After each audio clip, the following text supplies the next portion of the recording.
Beijing, 16 Mei 2025. Gelombang kemarahan meluap dari berbagai media di Tiongkok setelah suporter negeri tirai bambu gagal sama sekali memperoleh tiket untuk menyaksikan laga krusial kualifikasi Piala Dunia Putaran 3 antara Timnas Indonesia melawan Cina di Stadion Utama Gelora Bung Karno, Jakarta. Aduh, abang tak bisa beli tiket Indonesia lawan China. Apa benda ni, weh? Bagi sobat yang belum tahu, untuk pembelian tiket laga kandang terakhir Indonesia di babak ketiga kualifikasi Piala Dunia akan dibuka besok Khamis 15 Mei pukul 10 pagi waktu Jakarta. Sejak awal penjualan dibuka, seluruh kuota tiket mulai dari kategori VVIP, VIP, hingga tribun ekonomi malah diborong habis oleh warga Malaysia, memicu kecaman keras dari media massa dan netizen di Cina. Sina Sports, salah satu portal olahraga terbesar di Tiongkok, menurunkan tajuk "Tak bertanggung jawab" untuk mengkritik keras tindakan supporter Malaysia. Dalam laporannya, redaksi menuduh adanya upaya terkoordinasi warga Malaysia untuk memonopoli tiket demi menghambat dukungan supporter Cina. Seharusnya setiap supporter Cina mendapat minimal 10% jatah tiket sesuai kesepakatan ASEAN Football Federation, AFF, tulis Sina Sports. Namun yang terjadi justru sebaliknya. Kami ditinggalkan di luar stadion, tak satu pun tiket tersisa. Tidak kalah tajam, Global Times bahkan menyebut langkah ini sebagai perang tiket psikologis. Kolumnis olahraganya menuduh Malaysia menggunakan bot dan akun palsu untuk melakukan pembelian masif, sehingga sistem penjualan online PSSI kewalahan memverifikasi identitas pembeli. Ketika kami berstatus tamu kehormatan, seharusnya akses menonton dipermudah, tulis Global Times. Alih-alih itu, supporter Cina disingkirkan oleh manuver tiketing gelap. Pemerintah Tiongkok melalui People's Daily Online juga angkat bicara. Dalam editorial berjudul, "Keadilan Kuota Sepak Bola ASEAN Terabaikan", People's Daily mengecam AFF dan PSSI yang dianggap gagal melindungi hak-hak supporter tamu. Di tengah semangat solidaritas ASEAN, kita justru mengalami diskriminasi.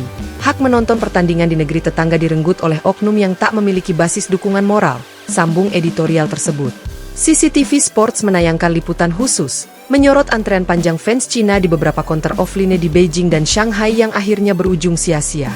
Seorang supporter bernama Zhang Lei bercerita, "Saya sudah mempersiapkan semuanya, cuti kerja, antre sejak subuh. Namun ketika hari penjualan tiba, server PSSI tiba-tiba menolak transaksi kami. Rasanya memalukan." Rekaman video Zhang bersama puluhan rekannya yang pulang dengan tangan kosong juga viral di Weibo, disertai tagar "Hak supporter Cina dirampas". Merespons tekanan publik, Federasi Sepak Bola Tiongkok, CFA, mengeluarkan pernyataan resmi. "Kami sangat menyesalkan kejadian ini dan tengah berdialog intensif dengan AFF serta PSSI, ujar juru bicara CFA, Liu Ming. Tuntutan kami jelas, alokasi kembali minimal 5.000 tiket untuk supporter Cina, serta mekanisme verifikasi yang lebih ketat untuk mencegah monopoli pembelian." Namun, hingga berita ini diturunkan, belum ada kepastian jadwal rapat lanjutan antara CFA dan AFF. Di Jakarta, Direktur Operasional PSSI, Arif Hidayat, menegaskan bahwa sistem penjualan tiket yang diterapkan bersifat terbuka bagi seluruh warga ASEAN tanpa diskriminasi. "Kami melayani pembeli berdasarkan siapa cepat dia dapat, tanpa membatasi kewarganegaraan," katanya. Arif menambahkan, kapasitas server sudah diperluas dan tidak ada blokir khusus bagi pembeli asal Cina. Bukti nyata, statistik penjualan tercatat transparan. Jika ada keluhan, mereka bisa mengakses laporan real-time, ujar Arif. Pernyataan PSSI itu justru menambah amarah media Tiongkok. South China Morning Post, edisi Beijing, menulis, penjelasan PSSI terasa mengada-ada ketika realita di lapangan berbicara lain. Layar sistem penjualan online sering menolak kartu bank Tiongkok, sementara kartu Malaysia lancar saja diverifikasi. Liputan SCMP juga memuat screenshot keluhan ribuan netizen di forum Baidu Tieba yang menyebut, sistem Indonesia tak ramah bagi warga non-ASEAN Barat. Akibat insiden ini, tagar Malaysia tak tahu malu di Weibo menduduki trending topik selama